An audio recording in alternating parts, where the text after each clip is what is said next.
बाप रे बाप, इतना पैसा देख करके आपके होश उड़ सकते हैं। इतना पैसा आपने सपने में भी नहीं देखा होगा। लेकिन ये असलियत है, हकीकत है जो आप स्क्रीन पर तस्वीरों के माध्यम से देख पा रहे हैं। कमरे में सिर्फ पैसा ही पैसा नज़र आ रहा है, नोटों की गड्डी ही नज़र आ रही है, बंडल ही नज़र आ रहा है। पूरा बिस्तर पर पैसा चौंका हुआ है, जैसे मानो कोई तिजोरी से पैसा निकला हुआ है, किसी खजाने से पैसा निकला हुआ है। लेकिन ये तिजोरी का ही पैसा है, लेकिन ये किसी व्यवसायी का नहीं, किसी नेता का नहीं, किसी मंत्री का नहीं, किसी बड़े बिजनेसमैन का नहीं, बल्कि एक साफ दागदार नहीं बल्कि साफ सुथरा आईएएस अफसर झारखंड की पूजा सिंघल का ये अकूत संपत्ति है, जो काली कमाई की तस्वीरें आप स्क्रीन पर देख पा रहे हैं। खुद को संभालिए और स्क्रीन की जो तस्वीरें हैं वो फिर से देखिए। फिर से मैं आपको तस्वीर दिखा रहा हूँ। जिस तरीके से देखिए, लगातार लोग कमरे में पैसे की गिनती कर रहे हैं। मशीन मंगाया गया है पैसे की गिनती करने के लिए, और बारी बारी से पैसे की गिनती हो रही है। बल्कि एक मशीन से नहीं, 2-4 मशीन मंगाए गए हैं। इतना पैसा है इसको गिनती करने के लिए। लगातार देखिए इस कमरे की क्या हालत बनी हुई है, क्या स्थिति है। पैसे का पूरा अंबार लगा पड़ा है और किस तरीके से गिनती की जा रही है। जब गिनती हो रही थी पैसे की, तो जो अधिकारी गिनती कर रहे थे, जो ईडी के अधिकारी गिनती कर रहे थे, उसके होश फाकते हो गए।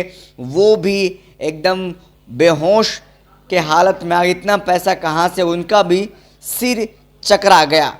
तो बखूबी है कि आपका भी सिर चकराना लाजमी है। क्या कुछ खबर है, चलिए हम आपको विस्तार से बताते हैं। झारखंड कैडर की 2000 बैच की आईएएस अधिकारी पूजा सिंघल के झारखंड, बिहार सहित 7 राज्यों के 20 ठिकानों पर शुक्रवार को ईडी ने छापा मारा। इसमें 25 करोड़ की नकदी मिली है। पूजा वर्तमान में खनन सचिव हैं। कार्रवाई में पूजा के चार्टर्ड अकाउंटेंट सुमन के रांची स्थित आवास से 25 करोड़ नगद बरामद हुए हैं। करीब 150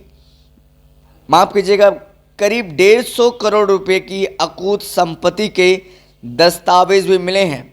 ईडी मनरेगा घोटाले के साथ उनके पूरे कार्यकाल की जांच कर रही है। पूजा की दरभंगा में ससुराल है। ईडी ने पूजा के ससुर कामेश्वर झा के मुजफ्फरपुर स्थित घर, दिल्ली में उनके माता पिता और कोलकाता, मुंबई, जयपुर, गुरुग्राम और फरीदाबाद में भी दबिश दी है। और इसको लेकर के देखिए लगातार ईडी कार्रवाई कर रही है। लगातार कल जो दिन भर का कार्यक्रम हुआ, लगातार उनके आवास पर हो, उनके सगे संबंधी हो, उन पर छापा मारा, उनके घरों पर छापा मारा, जिसमें कि लगभग देखिए करोड़ों की अकूत संपत्ति जो कि काली कमाई है, एक आईएएस अफसर के परिवार से मिला है, रिश्तेदारों से मिला है। पूरा जो मामला है ये रिश्वतखोरी का मामला है, जो कि ईडी ने कार्रवाई करते हुए झारखंड कैडर की आईएएस पूजा सिंघल के घर पर छापेमारी चली है। ये कार्रवाई करीब 16 घंटे तक चली है। इस कार्रवाई में उनके सीए जो हैं सुमन सिंह, उनके आवास से लगभग कहें तो हम 25 करोड़ रुपए कैश मिले हैं। लगातार जो पैसा जो सामने आ रहा था, उससे देख करके जो अधिकारी हैं ईडी के, उनके होश गायब हो रहे थे कि किस तरीके से पैसा लगातार देखिए बाहर निकल रहा है। जो अकूत संपत्ति है वो सामने आ रहा है। तो ऐसे में देखिए कोलकाता, मुंबई, जयपुर, गुरुग्राम और फरीदाबाद में भी लगातार दबिश दी गई। देर रात टीम सभी कागजातों को अपने साथ ले गई है। खूंटी में हुए मनरेगा घोटाले में ईडी ने जेई राम विनोद सिन्हा को गिरफ्तार किया था। उनसे 4 करोड़ 25 लाख रुपए की संपत्ति जब्त हुई थी। उसने बताया कि डीसी तक पैसे जाते हैं। उस समय पूजा सिंघल खूंटी की डीसी थी। माना जा रहा है कि 18 करोड़ रुपए मनरेगा घोटाले से जुड़ी मनी लॉन्ड्रिंग मामले में तथा माइंस के आवंटन में अनियमितता केस से जुड़ी है कार्रवाई हुई है। खान सचिव पूजा सिंघल पर शुक्रवार को हुई ईडी की कार्रवाई अचानक नहीं हुई, इसकी पृष्ठभूमि पहले से ही तैयार हो गई थी। दरअसल केंद्र सरकार ने राजभवन से राज्य के दागी पुलिस और प्रशासनिक अधिकारियों की सूची राज्य सरकार से मांगी थी। ऐसे अधिकारियों की पूरी डिटेल्स देने को कहा था। करीब 1 महीने पहले राज्य सरकार ने 4 अधिकारियों के नाम राजभवन को भेजे थे। इनमें से रांची डीसी छवि रंजन, एटीआई निदेशक के श्रीनिवासन, भवन निर्माण सुनील सचिव सुनील कुमार और मनोज कुमार शामिल थे। राजभवन ने अपने स्तर से इस सूची में 7 और अधिकारियों के नाम जोड़कर कुल 11 अधिकारियों की सूची केंद्रीय गृह मंत्रालय को भेजी थी। राजभवन की ओर से जिन अधिकारियों के नाम सूची में जोड़े गए थे उनमें सबसे ऊपर पूजा सिंघल का नाम था। सूत्रों का कहना है कि जल्द ही कई और अधिकारियों पर ईडी की कार्रवाई होने की संभावना है।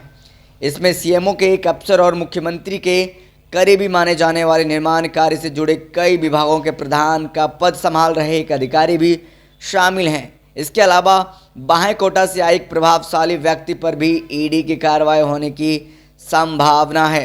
राजभवन ने 1 फरवरी को राज्य सरकार को पत्र भेजा था। लिखा था कि जिन अफसरों के खिलाफ निगरानी जांच और केस चल रहे हैं या लंबित हैं, राज्य सरकार उनके बारे में 15 दिन में रिपोर्ट दें।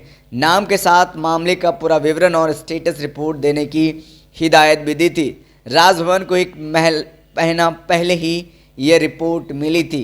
तो आपने देखा किस तरीके से झारखंड कैडर के एक IAS अफसर के घर अकूत संपत्ति मिलता है, उनके करीबियों के घर अकूत संपत्ति मिलता है। ऐसे में जो साफ छवि के IAS अफसर हैं उन लगातार देखिए उन पर भी आँच आती नज़र आ रही कि एक IAS ऑफिसर लोगों की सेवा करता है, लोगों की ज़िंदगी को संवारने का काम करता है। जिला प्रशासन लगातार देखिए लोगों को से जुड़ने का काम करते हैं। ऐसे में देखिए इस तरीके का जो खबर आई है, आप क्या सोचते हैं इस पर हमें कमेंट करके ज़रूर बताएं। बहुत बहुत धन्यवाद।